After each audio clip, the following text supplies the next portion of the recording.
তো প্রথমে আমি গুরুত্বপূর্ণ বিষয়টাতে আসি। তোমরা যদি WPSI এর ফর্ম ফিল আপ করে থাকো তাহলে ভিডিওটা দেখো, আর যদি ফর্ম ফিল আপ হয়ে না থাকে আমাদের মূল বিষয়ে আসি। মূল বিষয়টা হচ্ছে তোমাদের WPSI এই ফর্ম ফিল আপে দেখবে একটা থাকে বোথ, একটা হলো ইউবি আর একটা হলো এবি।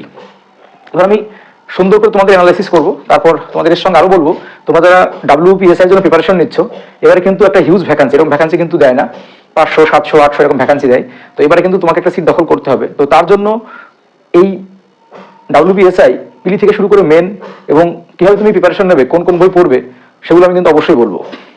আর তোমরা অবশ্যই ফর্ম ফিল আপ করার আগে এটা জেনে নাও যে তুমি ফার্স্ট প্রেফারেন্সে এবি দেবে নাকি ইউবি দেবে। এই বিষয়টা কিন্তু খুব একটা গুরুত্বপূর্ণ এবং অনেকেই কিন্তু ভুল করে। আচ্ছা, এবার এর কিছু ভালো দিক আর খারাপ দিক আছে, সেগুলো তোমাদের সঙ্গে আমি অবশ্যই আলোচনা করব। তারপর আমি তোমাদের সাজেশনও দেবো যে কোন বিষয়টা তোমাদের এবিতে গেলে ভালো হবে না ইউবিতে গেলে ভালো হবে। এবিতে ফর্ম ফিল আপে তোমার ফার্স্ট প্রেফারেন্স এবি রাখবে নাকি ফার্স্ট প্রেফারেন্স ইউবি রাখবে, সে বিষয়ে বলবো।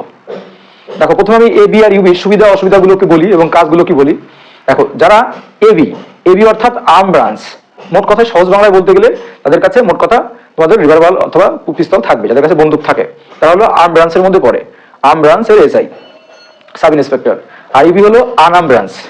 এবার আনআর্ম ব্রাঞ্চ কারা, যারা বিশেষ করে থানায় থাকে, যাদের কাছে মোট কথা বলতে গেলে যাদের কাছে বলা হয়েছে যে বন্দুক থাকে না। তো সেটাই সহজভাবে বলি। তার মোট কথা আমাদের আরো সহজভাবে বোঝাতে চাই তাহলে বলবো থানায় যারা থাকে, থানার যে সকল সাব ইন্সপেক্টর হয় এরা হলো আনআর্ম ব্রাঞ্চ। আর যারা বিভিন্ন ক্যাম্পে বিভিন্ন তোমাদের তোমার যেখানে ট্রেনিং সেন্টার, যেখানে ট্রেনিং নাও, সেখানে যে সকল সাব ইন্সপেক্টর থাকে তারা হচ্ছে এবিএসআই। এইবার এর ভালো দিক এবং খারাপ দিক বলি। যদি তুমি ইউবিতে করো তাহলে ইউবি হলো তোমার চাকরিটা বা পোস্টিংটা হবে যে কোনো থানায় দেবে, যে কোনো তোমার ট্রেনিং কমপ্লিট হওয়ার পর যে কোনো থানায় তোমাকে পোস্টিং করবে এবং সেই থানার দায়িত্বে তোমাকে থাকতে হবে, সেই থানার সাব ইন্সপেক্টর হিসেবে তোমাকে কাজ করতে হবে। এবার তুমি যদি সাব ইন্সপেক্টর ইউবি হিসেবে কাজ করো তাহলে তোমার কিন্তু এবি থেকে কাজের প্রেশার দ্বিগুণ হবে, এটা একদম পরিষ্কার।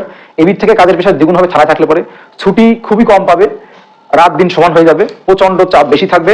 কিন্তু তোমার এখানে তুমি যদি ইউবিতে থাকো তাহলে তুমি একটা পাওয়ার, মোট কথা বলতে গেলে একটা যে পাওয়ার, তুমি যে একটা এসআই, তোমার যে একটা পাওয়ার, সেটা তুমি বেশি নিজেকে ফিল করতে পারবা এবিতে থাকলে পরে, ইউবিতে থাকলে পরে।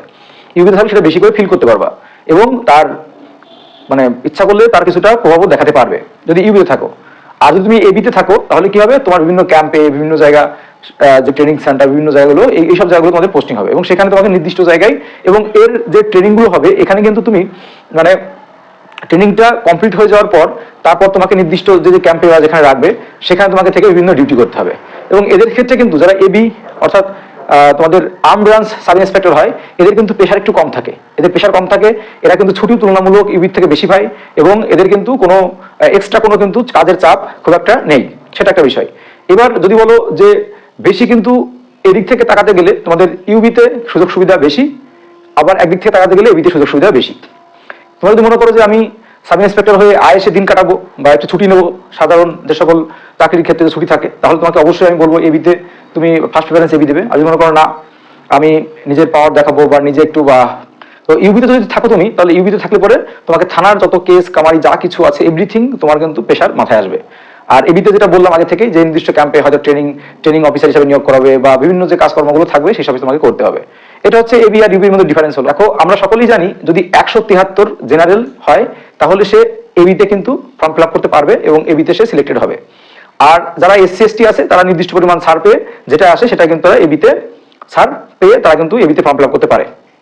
এবার যারা ছাড় পাচ্ছ বা যারা হাইটে পাচ্ছ এবিতে, সেটা এসসি এসটি হোক আর ওবিসি হোক আর জেনারেল ক্যান্ডিডেট যারা আছো, যারা এবিতে চান্স পাচ্ছ, যদি তোমার মনে হয় যে আমি বেশি পেশার বা বেশি দায়িত্বের কাজ করব না বা আমি অত পেশার নেব না, তাহলে আমি অবশ্যই বলবো তুমি ফার্স্ট প্রেফারেন্স হিসাবে এবি রাখবে। ফার্স্ট প্রেফারেন্স হিসাবে এবি রাখবে। কেন বলছি, কারণ তোমরা সকলেই জানো যে তোমাদের কিন্তু পিলি পরীক্ষায় যদি তোমাদের এসআই পিলি পরীক্ষায় যদি এবিদের কাট অফ বেশিও যায়, মেনে গিয়ে অর্থাৎ ফাইনাল মেরিট লিস্টে গিয়ে কিন্তু কম যায়। এটা সবসময় মাথায় রাখবে। এবার সবচেয়ে বড় প্রশ্ন যে যদি তুমি এবি সিলেক্ট করো তাহলে কি তুমি ইউবিতে যেতে পারবে?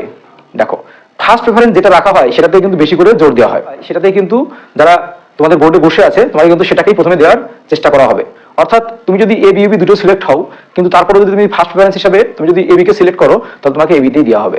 আবার তুমি দেখো বোথ তো সিলেক্ট করার পর দেখা গেলো তুমি ফার্স্ট প্রেফারেন্স ইউবি রেখেছো, যদি ফার্স্ট প্রেফারেন্স ইউবি রাখো তাহলে কিন্তু তোমাকে প্রথমে ইউবিতেই দেওয়া হবে, কিন্তু তখন তুমি পরে যদি এবি চাও সেক্ষেত্রে তোমাকে কিন্তু এবি দেবে না।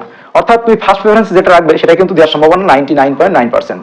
এই জন্য তোমরা অবশ্যই ফর্ম ফিল আপ যখন করবে অনেক ভাবনা চিন্তা করে অনেক বুঝে নিয়ে তারপরে কিন্তু এবি এবং ইউবিতে ফর্ম ফিল আপ করবে। আর যারা হাইট পাচ্ছ না, শুধুমাত্র ইউবি পাও, তাদের ব্যাপারটা আলাদা, তারা শুধু ইউবিতেই করবে, কারণ তারা তো হাইটই পাবে না কোনোভাবেই। আর যারা হাইট পাচ্ছ এবি পাচ্ছ মানে ইউবি অবশ্যই পাচ্ছ, তারা অবশ্যই এটা মাইন্ডে ধরে নাও যে তুমি কি চাকরি করবে, এবিতে করবে না ইউবিতে করবে।